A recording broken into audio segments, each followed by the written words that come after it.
D'ailleurs. Ouais, mais si on ne peut pas t'en donner une autre. Non, non. L'autre, qu'est-ce que l'agent juridique pourrait te donner, il faut que tu te demandes. Il ne peut pas te donner ce que tu Ben moi, je vous le dis, l'application de la loi. C'est quelque chose qui a enlevé, ça.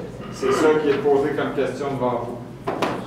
Mais j'ai pas terminé, j'en ai des questions aussi. En fait, c'est les séquelles. Ah oui? Certaines séquelles, puis le salaire, entre autres, mon père. C'est quel, des fois, c'est pire que le salaire. On ne peut pas lui donner, je ne demande pas. Ce qui veut dire, c'est qu'il ne veut pas faire des millions avec ça. Il veut Bon, pas. je vous permets. Compensation de sa vie de couple, compensation de toute sa vie. Juste un petit instant, mais je voudrais citer Jessica Thibodeau à comparaître comme témoin. Vous pourrez lui poser les questions. Il n'y a pas d'assermentation ici. Je vous demanderai de changer de chaise, monsieur Thibodeau, je vais rester là. Mais sinon, vous pouvez changer de place. Là. Donc, je vais faire produire devant vous ma première citation comparaître. Comme vous voyez, c'est pas compliqué quand les gens sont libres et volontaires de venir dire qu'est-ce qu'ils en pensent. Il y a deux raisons pourquoi que Mme Thibodeau va être questionnée par moi.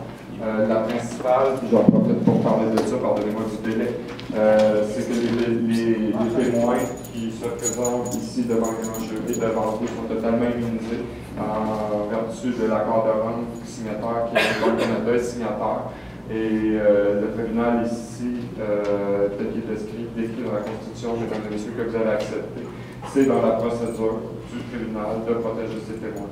Il n'y a pas question, il n'y a aucune façon qu'il y ait qui que ce soit qui s'en prenne aux gens qui vont s'asseoir dans cette chaise-là. Et je vous le dis, ça inclut les gens de la CSST. S'il y a quelqu'un dans vous autres ici, ou de n'importe quel autre organisme qui veut citer quiconque à comparaître, on a des pouvoirs, non seulement de les faire s'asseoir là en contrainte, je peux émettre des ordres à des corps policiers pour les mandats d'arrestation et les mandats d'amener. C'est parfaitement légal, je vous l'ai dit, j'ai 800 ans. Mais en échange, le témoin est immunisé. S'il y a quelqu'un ici qui vient avouer des crimes longs comme le bras, j'ai tué 800 000 personnes,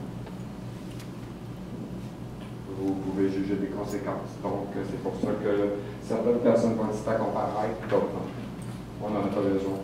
Dans la plupart des cas, on a les papiers signés. Donc, moi, je vais me permettre de vous poser une seule question pour vous protéger aujourd'hui. C'est vraiment à peine vous avez le gars des vues, comme vous le voyez. Est-ce que votre père va survivre longtemps? Est-ce qu'il est arrivé comme maladie professionnelle, vous pensez? On n'en a aucune idée. Une journée à une autre, ça peut être fatal. On n'en a aucune idée. Une complication pourrait l'emporter. Avez-vous des commentaires autres que ça? Non. Je vous remercie d'avoir répondu à mes questions. Est-ce que, mesdames et messieurs du jury, vous avez des questions pour Mme la fille de M. Michel Thibodeau? Une question. Est-ce que ça t'arrive souvent à trouver de te déplacer, de venir en à ton père de même, puis combien de fois par semaine? C'est arrivé. Mon père, c'est un homme qui est très, très orgueilleux. Mais dans le très, très orgueilleux. Puis, comme je vous ai dit tout à l'heure, c'est un homme qui a toujours travaillé très fort.